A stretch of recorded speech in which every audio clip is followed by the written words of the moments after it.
It has been my dream to see the Congress government in Telangana that will work for all sections of our society. We are announcing 6 guarantees and we are committed to fulfill each one of them. और जिस दिन यहाँ पे Congress party सरकार बनाएगी उस दिन हमारी नई कैबिनेट ये 6 गारंटी आपको दे देगी। जय हिंद, जय तेलंगाना। और बहनों, मैं ओबीसी हूं। अब कुछ दिन पहले मैंने उनका भाषण सुना, कहते भैया हिंदुस्तान में सिर्फ एक जात है, वो है गरीब। मतलब नरेंद्र मोदी ओबीसी और देश में सिर्फ एक जात, वो है गरीब। देश में ना ओबीसी है, ना दलित है, ना आदिवासी है, ना जनरल है, सिर्फ गरीब। ये इनका नया भाषण है। हिंदुस्तान से नरेंद्र मोदी के दिमाग में जात पता है क्यों गायब हो गई? क्योंकि मैंने जाति जनगणना की बात शुरू कर दी। जैसे मैंने कहा कि भैया ये पता लगाते हैं इस देश में कितने ओबीसी युवा हैं, कितने दलित हैं, कितने आदिवासी हैं, किसकी कितनी आबादी है। उस दिन से नरेंद्र मोदी कहते हैं राहुल जी हिंदुस्तान में कोई जात नहीं, गायब हो गई जात, खत्म। क्यों? क्योंकि वो ओबीसी युवाओं को, दलित युवाओं को, आदिवासी युवाओं को, जनरल युवाओं को देश की सच्चाई नहीं बताना चाहते। कन्याकुमारी से कश्मीर में चला, मेरा एक्सपीरियंस है सबसे ज्यादा मुझे ओबीसी वर्ग के लोग मिले। जहां भी मैं गया सबसे ज्यादा ओबीसी वर्ग के लोग मिले। अंदाजे से कहता हूं कम से कम हिंदुस्तान में 50% ओबीसी वर्ग है। अंदाजे से कहता हूं। अपने किसी भी भाषण में नरेंद्र मोदी जनजाति जनगणना की बात नहीं कर सकता, क्योंकि नरेंद्र मोदी जी का रिमोट कंट्रोल अदानी जी के हाथ में है। भाइयों और बहनों, रिमोट कहीं और है, टीवी यहां आपके सामने, रिमोट कहीं और।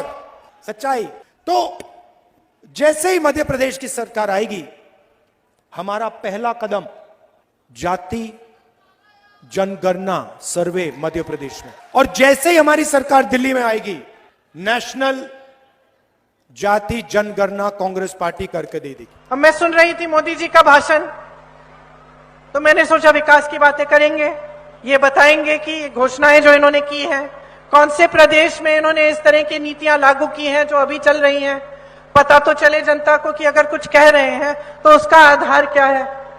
उल्टा मैंने देखा कि मोदी जी कह रहे हैं कि कांग्रेस के कुछ नेता हैं जो आज भी इंदिरा गांधी के नाम पे वोट मांग रहे हैं। तो मैंने सोचा अरे ये तो मोदी जी मेरी बात कर रहे हैं, मुझसे नाराज हो गए। और मैं सोच रही थी कि मोदी जी आप तो 24 घंटे हर भाषण में पंडित नेहरू का नाम लेते हैं, हर भाषण में पंडित नेहरू का नाम लेते हैं।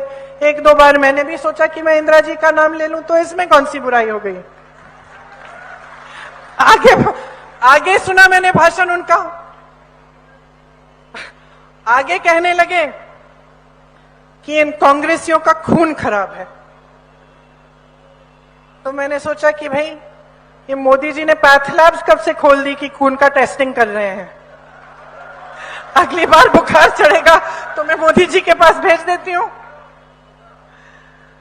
लेकिन मन में देखिए मजाक एक तरफ है, मन में ये बात आई कि आप प्रधानमंत्री हैं, आपके पद की एक गरिमा है।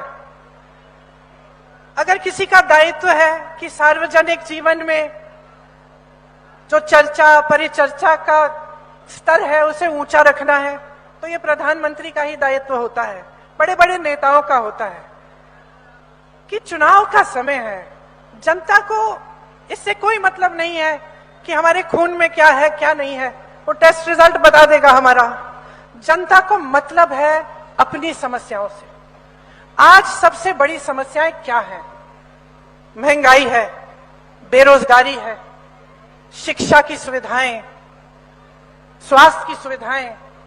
अब देखिए बार बार कहते रहते हैं कि 70 सालों में कुछ नहीं हुआ, लेकिन अब 10 सालों से आपकी सरकार है, अब तो जिम्मेदारी ले लीजिए। 10 सालों से आपने इंदौर में कौन सा विश्वविद्यालय खोला है, कौन सा मेडिकल कॉलेज खोला है? मध्य प्रदेश में हजारों स्कूल बंद हो गए हैं। जब लोग गांव से यहां शहरों में पलायन करते हैं, वो इसलिए करते हैं क्योंकि वहां आपने सुविधा दी नहीं है। तो आप 18 सालों से इस प्रदेश में आपकी सरकार है, 10 सालों से केंद्र में आपकी सरकार है, तो अगर ठीक है, आप कह रहे हैं कि किसी ने आपसे पहले कुछ किया ही नहीं, ये छोड़ देते हैं हम बात की IIT हो, IIM हो, एम्स हो, सब पंडित नेहरू के समय से है, छोड़ देते हैं हम बात। हम कहते हैं चलो मान लिए किसी ने कुछ नहीं किया, आपसे पहले जितने भी लोग आए वो सब बेकार थे, किसी ने कुछ नहीं किया। आपने क्या किया है?